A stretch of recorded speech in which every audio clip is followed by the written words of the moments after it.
Hey everyone, my name is David Rao, and I'm a music teacher who blogs at makemomentsmatter.org. You can also find my ideas on Instagram, on Facebook, on YouTube, on Pinterest, and a variety of other places when you search for my name, David Rao, or Make Moments Matter. So tonight I am talking about something a little bit different. And I'm going to talk about how to start looking for jobs, how to start building out your resume, how to start, especially talking about a portfolio. That's coming up in just a minute. Let me get through my little preamble before I get to all of that. I'm very excited to talk about this. So first of all, if you're interested in anything that I talk about tonight in the video, if you're like, where's that link for that thing that he mentioned? On my blog, makemomentsmatter.org, there's a whole tab that says video, and you can find the recap page for this school year. Or if you're watching on Facebook, listening on the podcast, there should be a link in the description for this specific video where you can go directly there. Also, there's a Facebook page called Every Moment Matters, a music education community. Please come and join the conversation. It's an open group for anyone. And it'd be great to have more folks in there to ask questions, answer questions, respond to one another. It's a great place to sort of grow in community. Okay, so, and two more reminders. So in the podcast feed, I am bringing back some podcast episodes I recorded about 4 or 5 years ago, where I interviewed people from all around the world of Orff Schulwerk. I'm really excited about this because it was just an amazing series of conversations, and I feel like I learned a lot. And so bringing those conversations back, I hope that you all get a lot out of that. So in the podcast feed every Wednesday, I've been adding one of those episodes. The last one was with Josh Southard, who is the going to be the new president of the American Orff Schulwerk Association. Back then he was not, and but he has some amazing things to say, and some amazing ideas about including more pitched percussion, how to get started on that. Like the Orff instruments, the barred instruments. Lots of great ideas about that. So I hope you'll go and check that out. There's a new episode coming out this Wednesday. And speaking of Orff, next Saturday, so Saturday, February 25th, I will be in basically Boise, Idaho, in Nampa, Idaho, doing a workshop with the Idaho Orff chapter, and that is from 9 to 4. If you are in the area, I hope you will come and join us. Okay, so check out that Orff Schulwerk podcast series. It comes out every Wednesday on my podcast feed. And then also join us for some real live in-person Orff action in Idaho a week from Saturday, if you're around. Okay, so tonight I'm talking about how to work on your resume, how to build out a portfolio, how to network and try and find jobs. The reason I want to talk about this now, even though it's like February, is now's the time where a lot of people are putting in for retirement. A lot of jobs are coming open because there's like lateral, horizontal, whatever. There's movement within school districts. And so now is the time, actually like a month ago is the time, but it's the time to have your resume and all of your information ready, because if you're going to be looking for jobs, you need to be ready when those jobs post. So I want to talk about some of that now. Part of this is because I've had a couple people ask, like, hey, what do you include in a portfolio? How do you do that? Also, I have a student teacher who's finishing up her placement with me, and we have been talking about it. And so this week and probably next week, I'll be talking about some of these topics. Next week, I hope to talk about interviews and interview questions. So if any of you had particularly amazing or terrifying interviews where you had some interesting or terrible or terrifying questions, please email those to me, makemomentsmatter@gmail.com, so we can talk about those questions. Or if you're like, oh, wow, this is a great question, or here's my great way to answer this blah, blah, blah, classroom management question. Please put those comments, please send me those emails. I would love to continue that conversation so that we are all better at interviewing. But that's not today. Today we're talking about getting hired. So if you are like, you know what, I can cut out now because I'm in a job I really like, well, great. But I will say that this video is not just for people who are college students. It's not just for people who are looking for jobs. I think it's for all of us, because I was with my in-laws this last weekend, and they're like, hey, how's your job? And I was like, it's great. I really love it. I love my principal. But so much of what we do in elementary is dependent upon our location or a situation or our principal or the school community. And sometimes, you know, like if your principal like takes a district level job or moves or something, and you get a new principal who's not great, that can drastically affect what happens with you and with your students. And so I think it's smart for all of us at all times to just like be thinking about like, what do I need to do to make myself marketable? What do I need to do to keep up my resume? What do I need to do to make sure that I am ready in case, a life thing happens and I have to move across the country? I am someone who, when I was growing up, I grew up in a family of teachers, and there was this unspoken sort of thing, like you find a place and you plant yourself there and you're there for a long time. And oh my gosh, my 5th grade teacher was at my school for like over 50 years. He's like the longest tenured teacher at one school district in the state of Nebraska.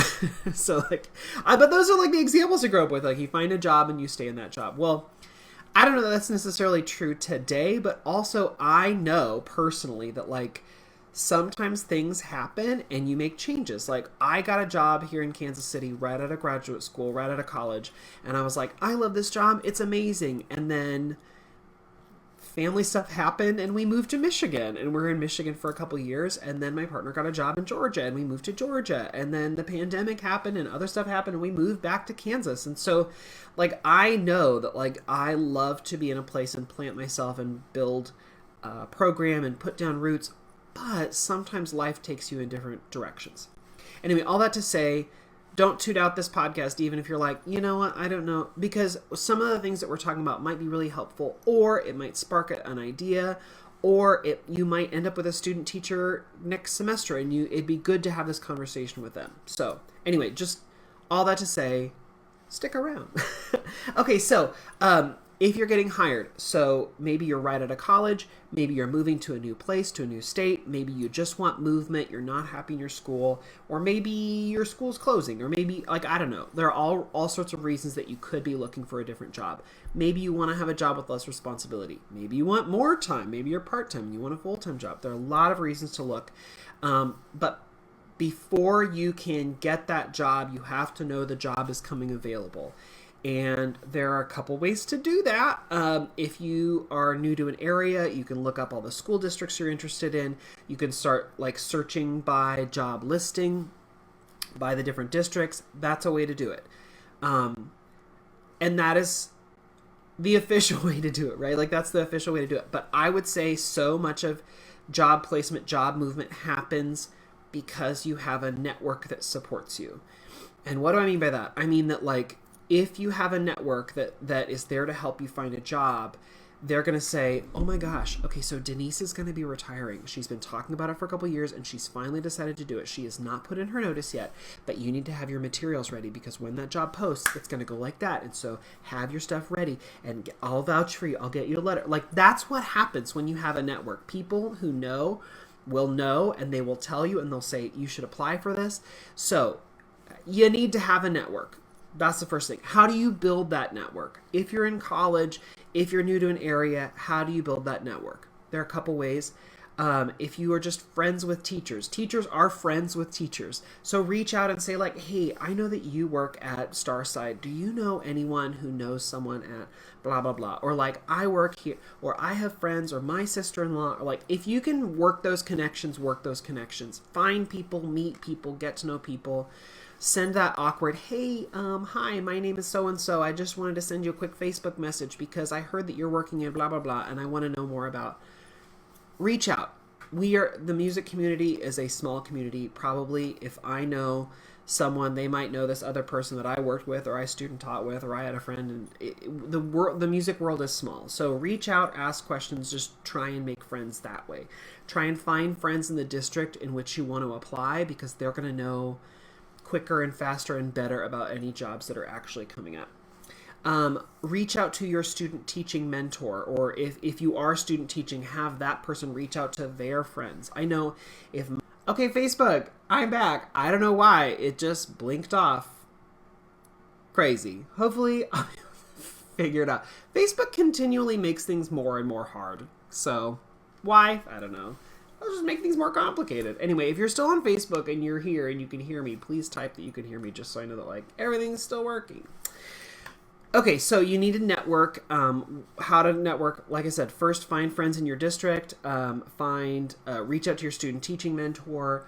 Make connections any way you can. Another great way to make connections if you're looking for jobs, if you're looking for ways to get in a district, is go to your local ORF chapter, your local Kodai chapter, your local MEA, your Music Education Association, whatever you can do. Go to one of those local workshops and make friends. Don't be the person who like sits in the corner like, I'm only taking notes and checking my phone. Don't do that.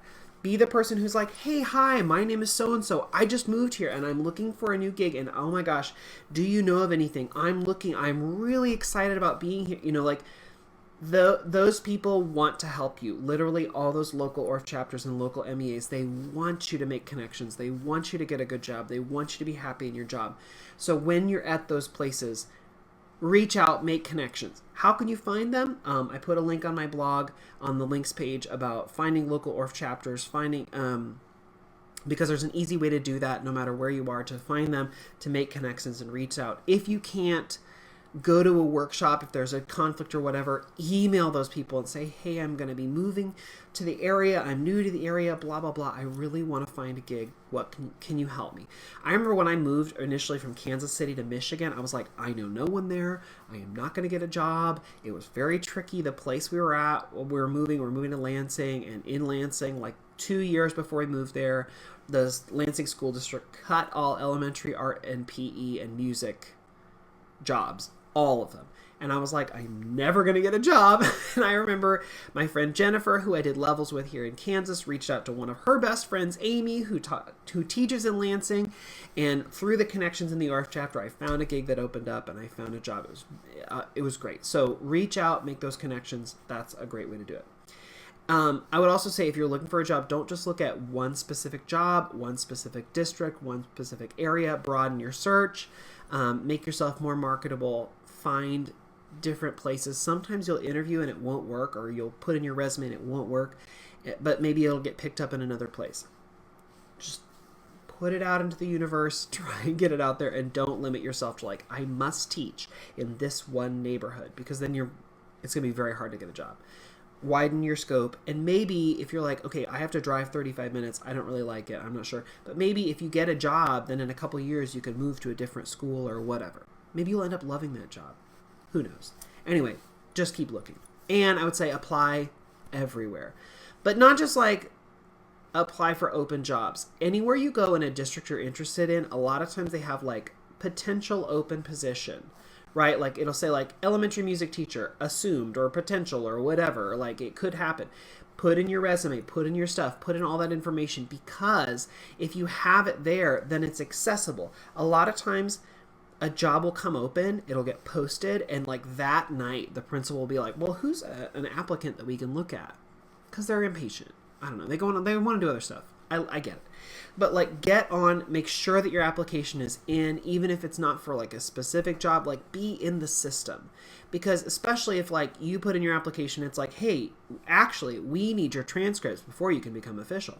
Then you'll know that. But if you're like, oh, the job's open right now, and then you go to apply and it's like they need you to do some like aptitude test or some sort of like online whatever, or you have to do a pre-screening or whatever before you can actually be considered for a job, go figure that all out now in the district you're interested in before the actual job posts that you want to apply for, because it would be so terrible if the job posts, you're a great applicant, you think you could be considered, and then you have to jump through hoops, and then by the time you jump through all those, you've missed the window. That would be terrible. So go apply in those places now.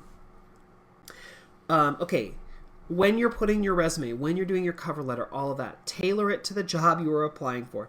I had somebody reach out to me and was like, hey, I'm thinking about maybe doing elementary or maybe beginning band. I'm not sure. I'm open to possibilities. What should I put in my portfolio? Well, that's tricky because you want any potential employer to think that you are only applying for their job. Like you want them to think like, oh my gosh, I really, really, really, really want this beginning band job. When really maybe you're like, I'd be okay with beginning band or elementary, or maybe I like middle school. I'm open to whatever. I just want a job. I don't know. Maybe that's your mentality, but you want the principal who is going to hire you or is looking to hire someone to think that like you only want to be at their school. So that means when you do your resume, when you do your cover letter, you sort of need to tailor it for what you're going to do. So if you're applying for elementary jobs, your resume and everything needs to reflect that. If you're applying for band jobs, your resume and everything else needs to reflect that. So what are the differences? If it's elementary, you really want to talk about your experience teaching elementary students, any sort of field experience or teaching experience you've had, any sort of awards, accolades, all sorts of stuff related to that. If it's beginning band, you want it to reflect like, oh, here is my band experience. Here are my places teaching and whatever that's band related. Here's, or if you're applying for a middle school job, then say like, oh my gosh, I did these sectionals in the summer for the middle school. I've been recruiting with the blah, blah, blah. You want them to think that you have great experience and you are absolutely tailored for their job. So sometimes that means reworking your resume or cover letter or whatever. And that's a pain, but if you want to get that job, you gotta do that work. Put in your resume, put it all out there. Now, portfolio. What can you include in a portfolio in case you get an interview? I would say this is like lots of extra work and it is stressful, but I can attest to it having helped me. A digital portfolio is a beautiful, wonderful, fantastic thing to have. Yes, it is more work, but it is worth it. Why? Because I remember when I moved from Michigan to Georgia, I had an online portfolio. It was at the top of my resume. And also when I submitted my resume, I knew there was a job opening. I emailed the principal and said, hey, I'm so excited. I've just applied for the job, but I wanted to also forward you my information just in case, because I'm out of state. I wanted to make sure that you got it, blah, blah, blah. And I was like, here's my resume, cover letter, and also my online teaching portfolio. And I got a call from her the next day, 2 days later, I don't remember. And she was like, oh my gosh, I looked at your website. It's really cool. Not like makemomentsmatter.org, not like my blog. I created a free website through Weebly, and I included a bunch of things. What was on there? All the stuff that I thought an administrator would want to see. So I included concert stuff, like previous concerts. What was in the concert? How was it special to my school? Why did we do it a certain way? Maybe photos, pictures, videos. I included examples and artifacts. I included ideas about teaching. What are the things that I teach? Well, I teach instruments, and we sing, and we compose, and we whatever, and here are examples of those things. I included some lesson samples. Things of like, here's an actual lesson I've taught, or here's a link to a blah, blah, blah that you might be interested in. I included a little bit of philosophy. I included a page with like, here's where I graduated from college. And I even took the time to like find the logo from that school. Because sometimes people will be like, oh yeah, I know that school. I've seen that logo before. Sometimes that's really helpful. Included my certifications. I included any sort of award I've gotten that pertained to my job. But all of that was on a digital portfolio that I could just send a link to someone. And there also was my contact information and my previous address and my resume and all of that stuff. And I'm going to link that here on the links page in case you're interested in like, what does that look like? But for me, sending that out, especially when I didn't live in the state, it gave them a way to see me pass the paper. They saw me, they saw my classroom, they saw kids smiling. They could sort of envision what it would look like if I worked at their school. What would concerts, how would he adapt? Well, here are some ways he's adapted it in the past. How is he going to do integration with non-musical subjects? Well, here's a concert he put on that's sort of STEAM related. STEM related. Okay, well, what does it look like if blah, blah, blah? Well, here's his, it gave them all of that. They could sort of see it and in their own time, sort of peruse and look through. If you have a physical portfolio that you take to an interview, that only works if you get an interview, so they won't see it otherwise, and it only works if they take the time to look through it. And when you're interviewing, they don't have time. So that's why I think an online portfolio is so great, because you can send it to them, they can look at it, they can get all that information and sort of see it in their own time. Okay, so tonight, what did I talk about? Oh, well, I'm going to give you the link to that portfolio. My portfolio is cdavidteach.weebly.com. Easy peasy for a principal to find that, or I can just send them the link. I also link that on the links page. But what does that do? It gives them a chance to see me, to learn more about me, to learn all that stuff. If you're interested, go check it out. You could sort of see how I formatted it, see like what I included, why maybe I included that. All the information is old. It's my information from when I lived in Georgia. The website itself is 3 years old. But if I needed to in a pinch, I could go and update, boom, boom, boom, and I would be ready for a new job if I wanted to apply again. What did I talk about tonight? Talk about finding connections, making connections. Go to those local ARC chapters. Reach out. Send emails. Make phone calls. Try and reach out and find people in the area where you want to teach. Ask them if they know of any jobs coming open. Ask them if their advice about where to apply, how to apply. Make all those connections. That's super valuable. Tweak and change and reset your resume, your cover letter, all of that to be exactly for the job you're applying for. Make sure your resume is in the system, in the official system as soon as possible, because you never know what hoops you're going to have to jump through. And if you don't have your application in the system, they cannot consider you. And finally, think about a portfolio, especially think about a digital portfolio. And check out my digital portfolio if you're interested to sort of see what is included there. Okay. All of this was like pre-job stuff. So many jobs are coming open now or will be in the next few weeks and months. So next week I'm going to try and talk about interviews, interview questions, how to handle interviews, things like that. So I would love if you have a list of questions that you prepare with, or if you have, hey, this was a really weird question, I don't know how to answer it, here's my thoughts on it, or you're like, what do you think? Please send me questions, send me interview stories. I would love to include all of that so that we can all become better interviewees. And maybe if you're like, I sat in on an interview for my replacement at a school, or I got to see whatever, I'd love to know more of that so that we can include all that in the conversation. Sorry, Facebook, that there was technical issues and it cut out and cut back in. I'm so sorry. I hope that you got to hear some of this, but I'm going to try and piece it together as much as I can and put on the podcast. Thanks, Instagram, for just chilling for that minute and a half while I had to make that work. But send me those questions for next week for talking about interviewing. I hope this was helpful. And if you're like, I have a student teacher, send them to this episode. Or if you're like, I hope this is super helpful. I hope that we can make this a really valuable resource. So anyway, thanks so much, everyone, for coming along and trying to listen with me tonight. I'll see y'all next week. Bye, everyone.